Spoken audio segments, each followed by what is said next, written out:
Today I am going to tell you the story of Jeff.K. And Jeff.K. was telling me the story tonight. Jeff.K. is a good man. Jeff.K. grew up with a fairly good family. He did good for everyone. His parents, his siblings, everything what he meant was good. He meant to tell the story as if it was a good story. Some people call him reckless for the good he did and saw no good in him. But whatever Jeff.K. meant is that it was good. Jeff.K. was trying to show the good in people.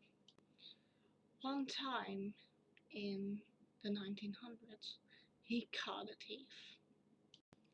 And he got a reward because he sent the thief, including with local police as a kid, to jail.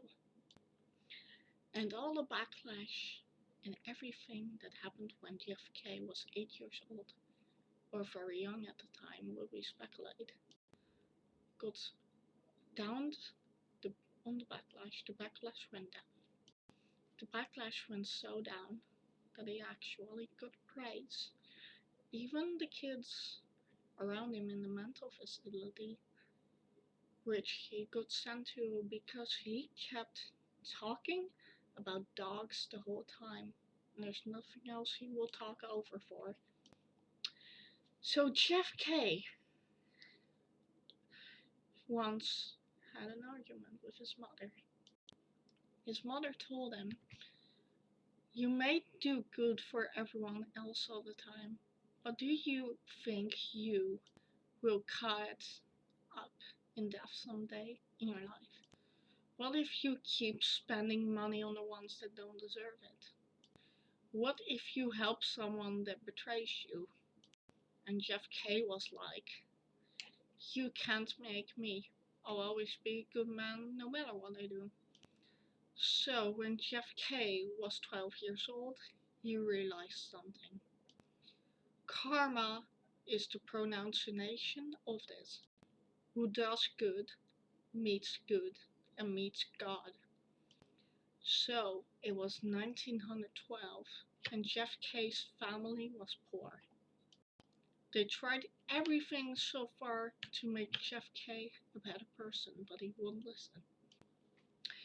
Jeff.K. was sent as a child to a children's factory where he would poison his fingers, where he will poison his own health. One day, with the kinderwatcher from Houghton, which was fortunate for Jeff.K. but not for his poor family, because children were not allowed to have an income anymore. So what Jeff.K. does is starting the same business as what he ran to. He ran to, and instead of making the children pay, he made the adults pay. Jeff.K. was 16 when he started an own factory. He just started to group around a part of friends. So apparently one of his friends tells him, "Why do you do this?" Where Jeff.K. answers with, "I didn't do it because I wanted to. I did it because I needed to." Nothing more has to be said. And the woman next to him looks at him. "Were you the man that turned a thief into the Rosemary Garden prison?" The prison was located between a field with bunches and colors, so many you can't count them, of colorful flowers. And Jeff.K. saw what the woman did. He had a bad childhood because of the factories, his poor dad. and he became pitiful. He became so pitiful that he made more adults work. And what he did, he was a good man. He knew it. He knew that the children can't live if the adults didn't work for him. So apparently, a rich J.K., Jeff.K, walks home. Jeff.K walks home with money and money in his hands that he gives to charity. But then he sees a woman with poisoned hands. Poisoned hands. Who made them do it? The woman screams, Jay! The woman screams, Jeff, you monster! Where Jeff replies with, 28 years old now. How dare you call me a monster? Well, adults were the ones that gave me the bad life. How dare you? So what Jeff.K starts to do to the woman is incomprehensible and unforgiven. When the body was found, they found her name, Martha Stewart. Martha Stewart was one of the friends to Jeff.K. Jeff.K meant to be. They were lovebirds in school, but they weren't anymore. Jeff.K crumbles to the Jeff.K crumbles to the ground.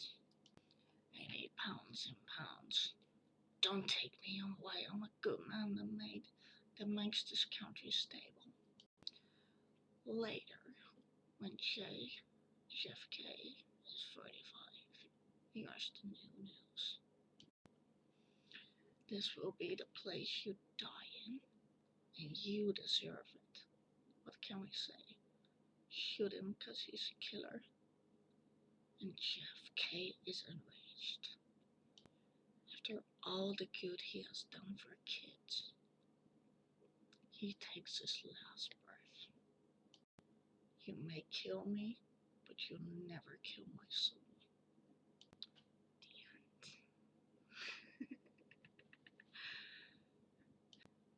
And then he goes, the body, I will take it.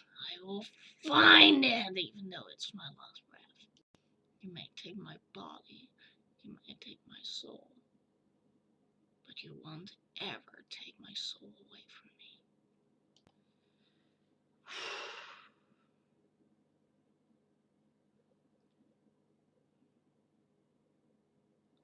And he will find it, demolish it, find it on his own will. And those were the last words. Jeff.K stood in 1945. When was he born? In 1945, he was executed.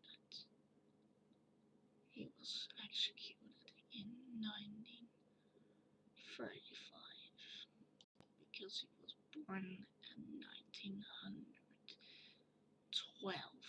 November 1900.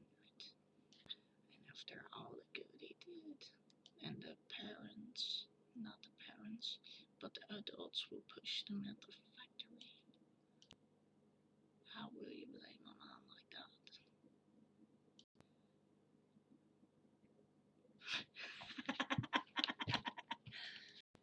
How will you seriously blame a man like that? His last words were the last words he would ever plead to. You may take my body, but you'll never take my soul away. Taunts me, prayed me, got me like a fish, got me like a pig. Do the butchers care when a pig is slaughtered? No. So I might as well die as a killer. People laughed and mocked in his last term of being a blooming flower and being alive. They wreaked, they vulgarized him, pulverized him. So they put him to the electric chair. His mother was crying. His mother said, "I don't believe it. He was a good man all along and made our country stable." Many other people mock her and laugh her out like a growling lion. And what they do, they laugh at the woman and the son. And there, his mother, watches a good man and a good hearted son perish away. They mock at him, they laugh at him, they torment him while he cries for help. But what does he deserve? He's the one that killed people in the factory, made them work over. Now, do you guys think Jeff.K is still alive? Or do y'all think it's a fairy tale? And then the legend of Jeff.K lives on. Jeff Keaton